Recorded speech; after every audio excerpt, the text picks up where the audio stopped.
A doutrina do livro do Apocalipse, capítulo 8, parte 03, dia 18 de agosto de 2025.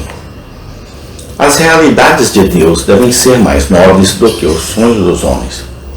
Seria a perplexidade e o desespero do homem se não fosse assim. Igualmente falso é afirmar, como fizeram alguns infiéis ignorantes, que devemos a Bíblia à Igreja.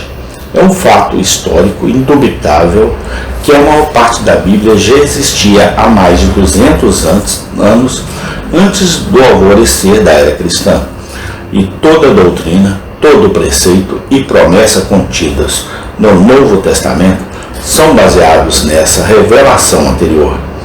Tal era a suficiência das Escrituras do Antigo Testamento que Paulo podia dizer que elas eram capazes de dar sabedoria para a salvação.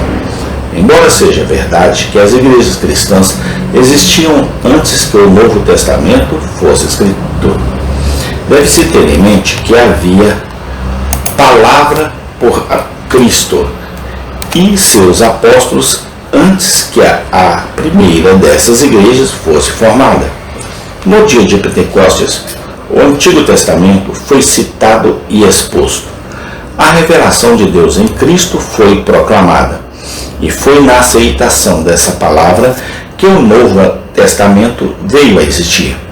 Assim, o fato é que a palavra criou a igreja e não vice-versa.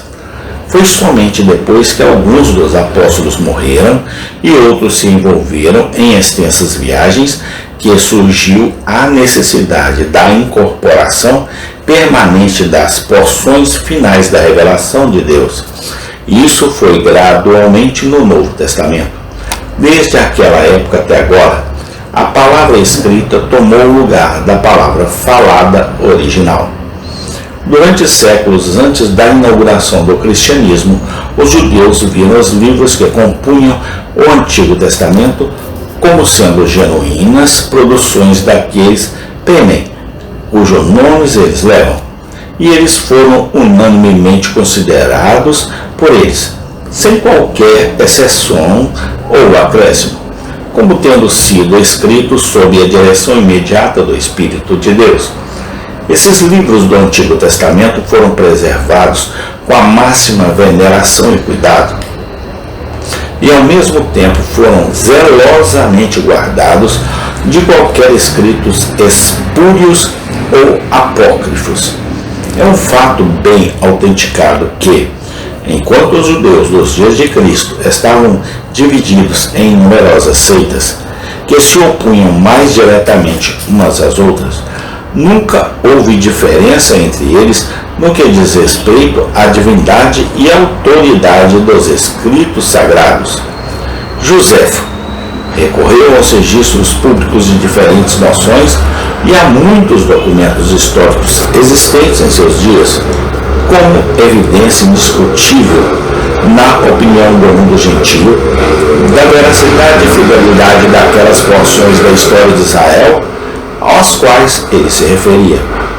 Até hoje, a maior parte dos judeus religiosos mantém uma convicção inabalável da origem divina de suas leis e instituições religiosas.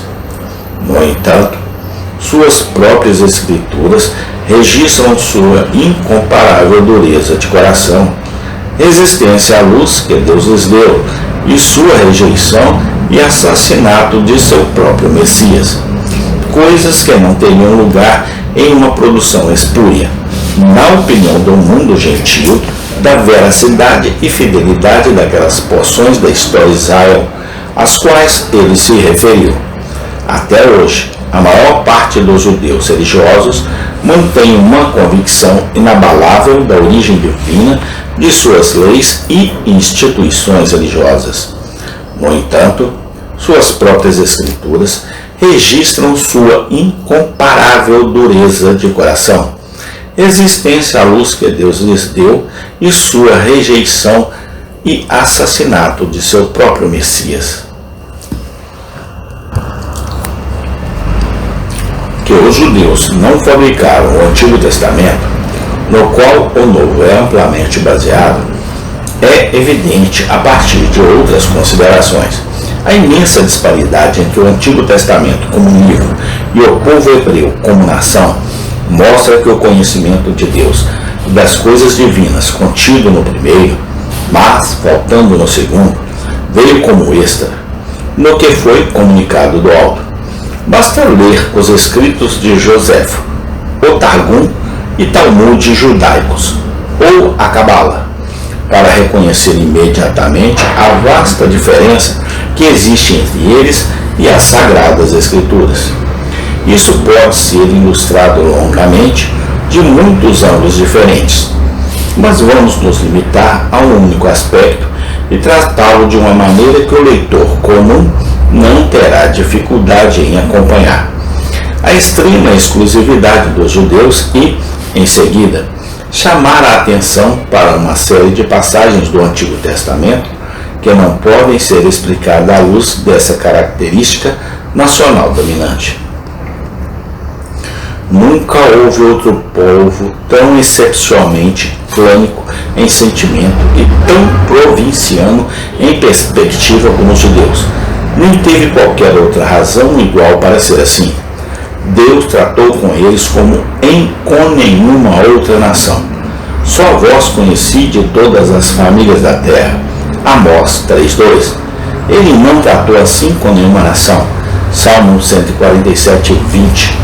Ele proibiu Israel de ter qualquer relação com a religião de outras nações. Proibiu todos os casamentos com eles e o aprendizado de seus costumes. No entanto, eles carregavam o espírito de intolerância e exclusividade a uma extensão injustificável, muito além dos requisitos das Escrituras. Seu conceito violento aparece nessa declaração: os judeus não têm relação com os samaritanos. João 4:9. Na relutância de Pedro em ir a Cornélio e na relutância da igreja cristã em Jerusalém em acreditar que a graça de Deus se estendia até os confins da terra. No entanto, permanece o fato de que o ensino do Antigo Testamento estava muito longe de inculcar que os israelitas deveriam confinar suas afeições benevolentes dentro dos limites estreitos de suas próprias 12 tribos. Nenhum espírito de intolerância respira nas canções sagradas cantadas em seu tempo. Amém. Tem continuação. Obrigado a Deus pela tua palavra, inspirada pelo teu Santo Espírito aos homens. Deus seja louvado, hoje e sempre eternamente. Amém.